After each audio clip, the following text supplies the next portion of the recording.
Hey everyone, and welcome back to the series. We're officially back to regular episodes. And with the logistics overview and city tour behind us, it's time to move forward again. Thank you all for the support on the previous video. It really helps the channel, and it's great to see so many of you enjoying the return. As you can see, the city is alive and moving. Trains, cars, workers, everything is doing its job. Everything is just as we left it. And now it's time to move forward. The first major task in this episode is expanding the road network. Unlike last season, where everything was built on a very large scale, this time I want to take things slower. Right now, there's no real need for highways everywhere.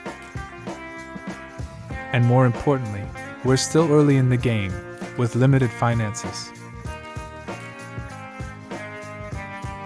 So instead of rushing into expensive infrastructure, we're focusing on practical connections that actually support future development.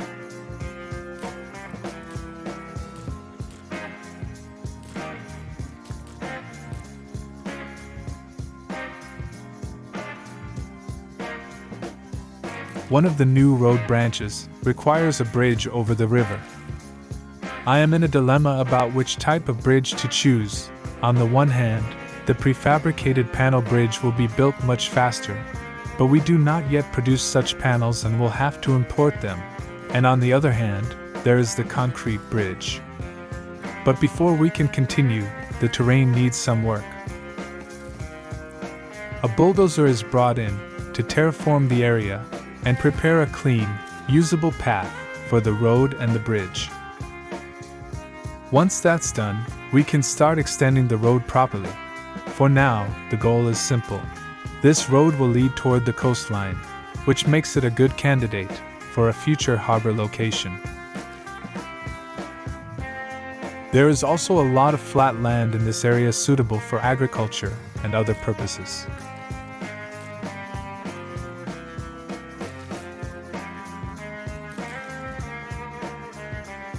As I already said, at least at the beginning of the season, I will stick to moderate investments in infrastructure, especially roads. However, I will try to plan things in such a way that the road can be upgraded in the future.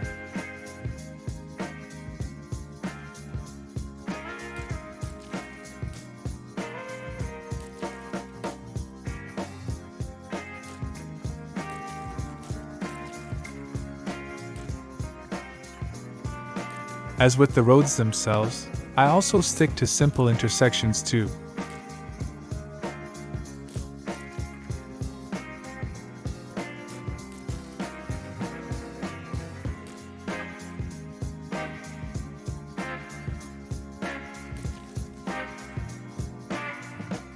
In the next episodes, I plan to build a shipyard on this coast. The location is quite good because from here you can travel to both NATO and the USSR.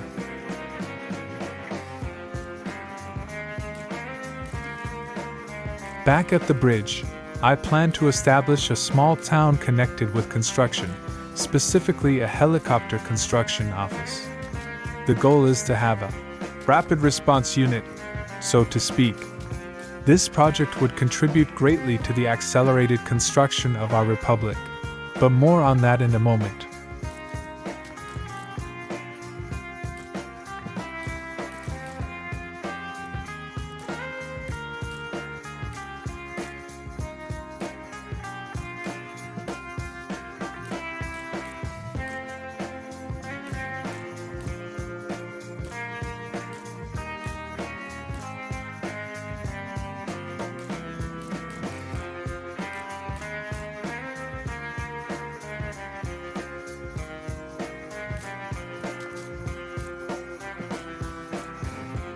This roundabout turned out to be quite difficult, but we'll fix it right away. The bulldozer is already here, and we can terraform the terrain and start building the bridge.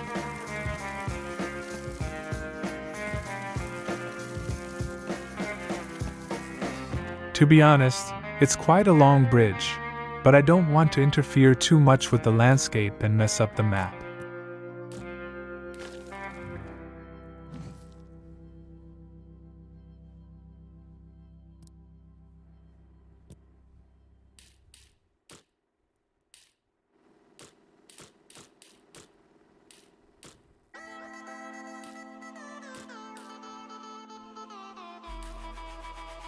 While building this roundabout, I completely forgot that the game has single-lane one-way roads that are extremely suitable in such cases.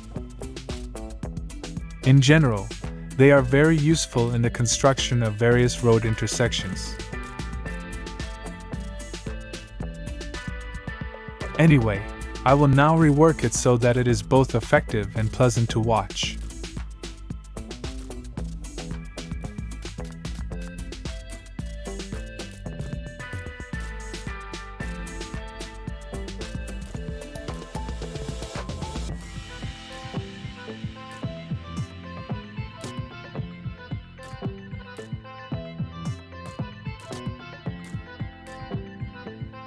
I think it turned out very well.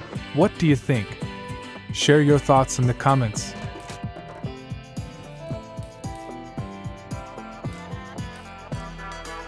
While the new roads are being paved, we take a moment to observe the city. This kind of downtime is actually useful. It helps spot problems early, before they grow into bigger issues. Unfortunately, this is where things take a turn. The city is hit by a very strong earthquake, followed shortly by another, smaller one. Several buildings are damaged, fires break out across the city, and there are casualties. During the winter, we begin rebuilding. Here you can see one of the damaged buildings being reconstructed. The depot is brought back online, restoring an important part of the system. With the immediate damage repaired, we can finally move forward again. Winter slows things down, but it's also a good moment to plan the next steps carefully.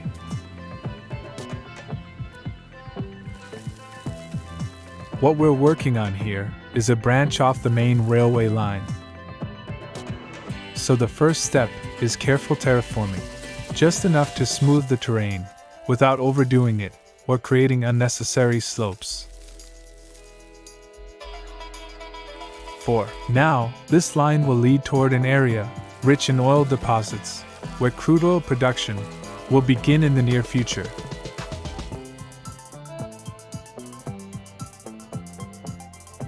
Planning these connections early makes later expansion much smoother, especially when heavy industry starts to grow.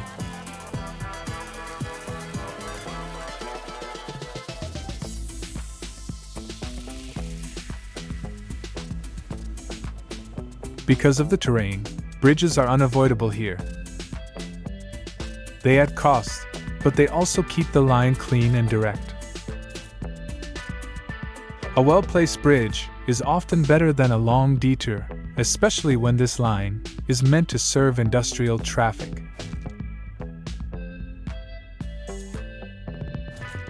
One small but important detail here is that the tracks are built without electrification.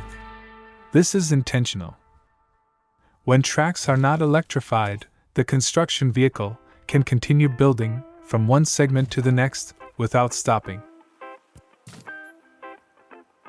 If the line were electrified, construction would pause until the catenary is built as well. For short or segmented rail sections, this saves a lot of time and keeps construction flowing smoothly. Electrification can always be added later, once the full route is complete. By the way, you can now support the channel by becoming a member. Also, don't forget to like and subscribe so you don't miss any videos.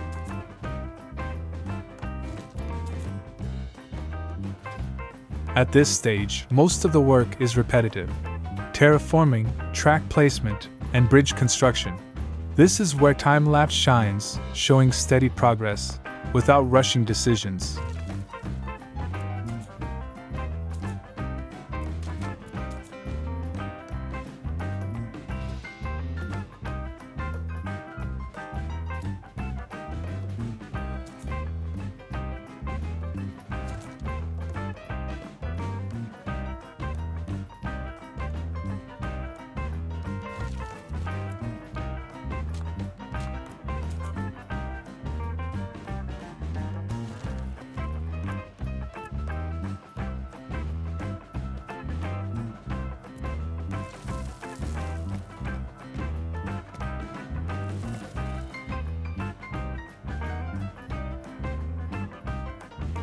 For now, this railway line ends near the oil fields. The pumping infrastructure is not built yet, but the connection is ready. This kind of forward planning allows resource production to start quickly without waiting for new transport links.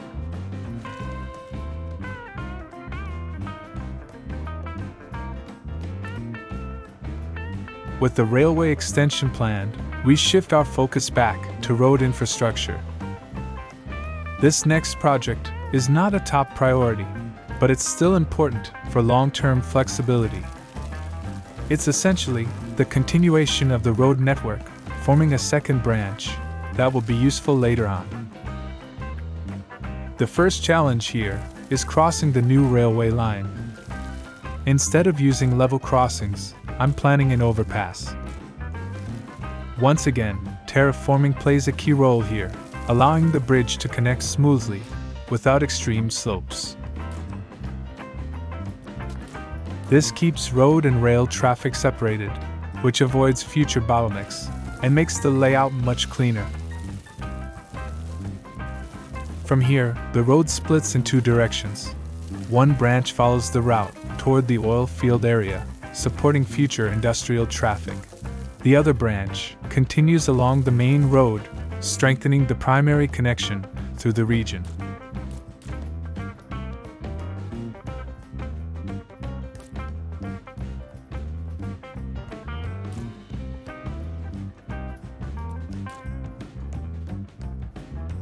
Even though this project isn't urgent right now, building the structure early makes later expansion much smoother and cheaper. This kind of work doesn't change the city overnight, but step by step it adds options. And in a game like this, having options often matters more than raw speed.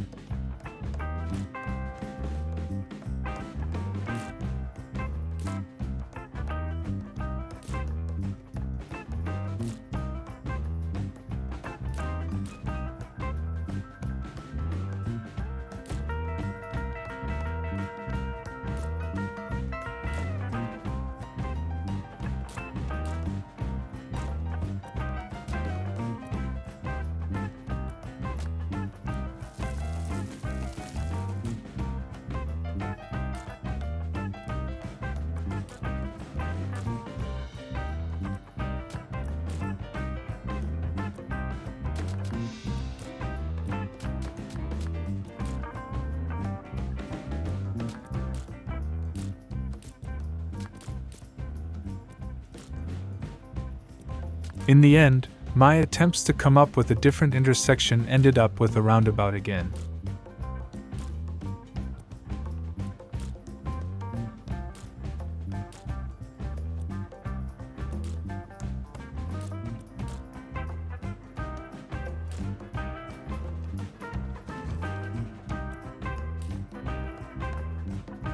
Now, back at the bridge, we continue with the second topic of this video, namely the helicopter construction unit.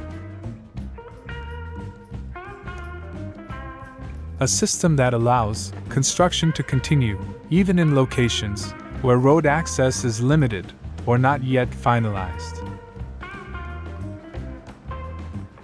The first step is designing the layout for the concrete and asphalt plants. These factories are critical for construction, so their placement needs to be efficient. The key element here is that both plants are directly connected to a helicopter pad. This allows materials to be delivered quickly to construction sites without relying entirely on trucks.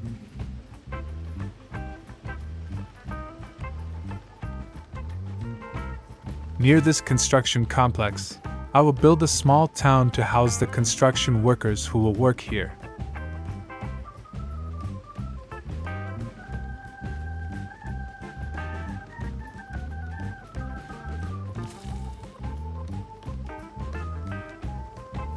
Another important detail is how resources are supplied. As much as possible, this setup will receive materials by rail. bulk resources arrive by train, get processed locally, and are then distributed by helicopters where needed.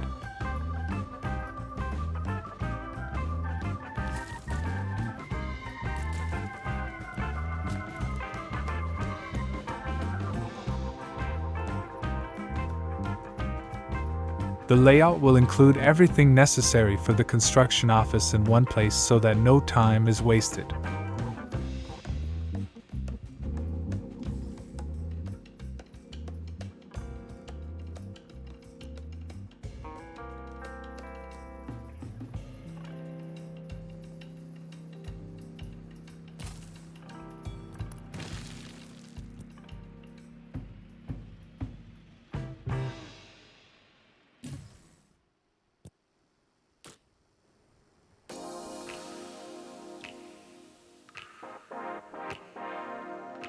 In addition to the obvious infrastructure, much more will be needed before this unit can operate at full capacity.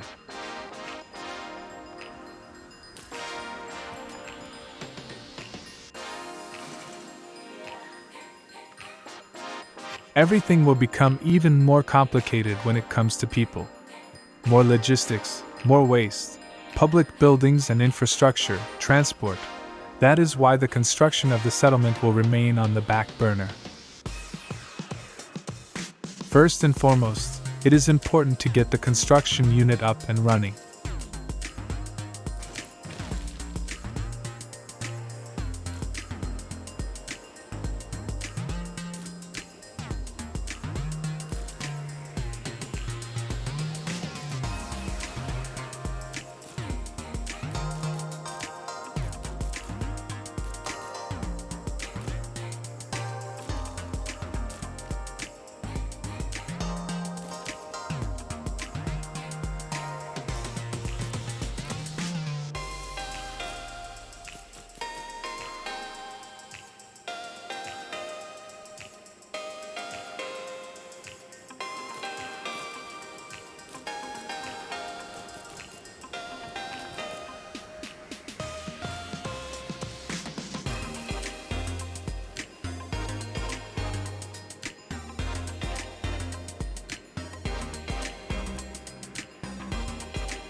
The train connection will be of the lowest class of rails, as I do not expect heavy traffic here.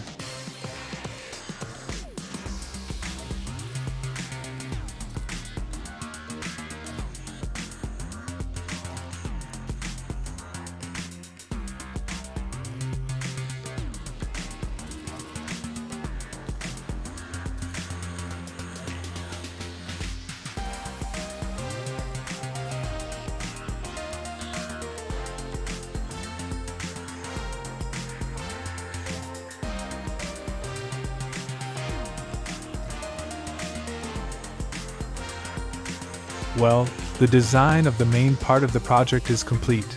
Now it's time for construction. In the meantime, I regularly check the market for used vehicles and sometimes find some good deals.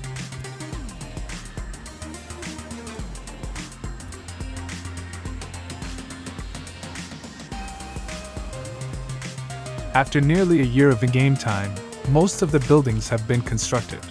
However, there is still a long way to go before it becomes operational.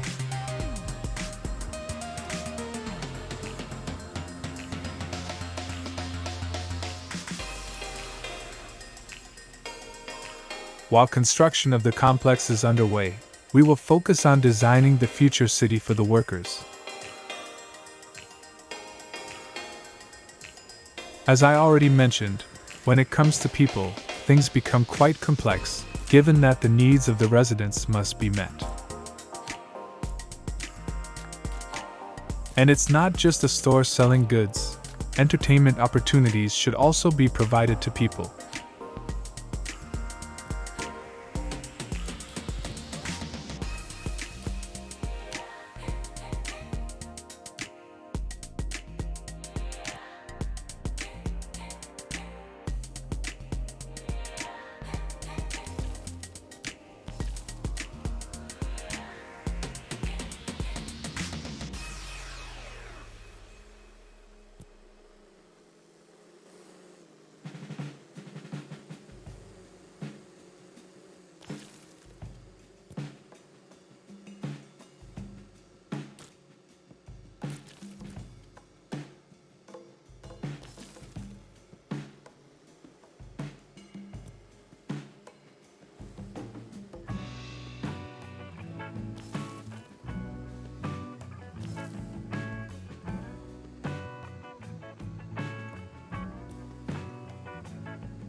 We are now in the final phase of today's project, but before that, there is something very important without which nothing is possible: electricity. It was no coincidence that I chose a transformer with high voltage connection capability with a view to future expansion.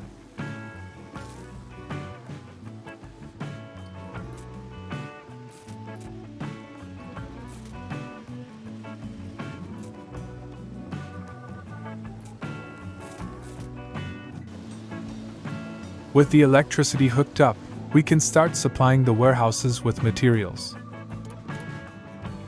As I said, this will mainly be done by rail transport.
All key buildings are in place, the supply logic is set, and everything is connected, as planned.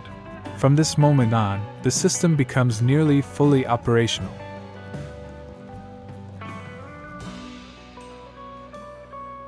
Thank you all for the amazing support on the previous videos. If you enjoyed this episode, don't forget to leave a like and subscribe for future updates. You can also become a channel member to support the project directly and help shape future episodes. Thank you for watching, and I'll see you in the next video.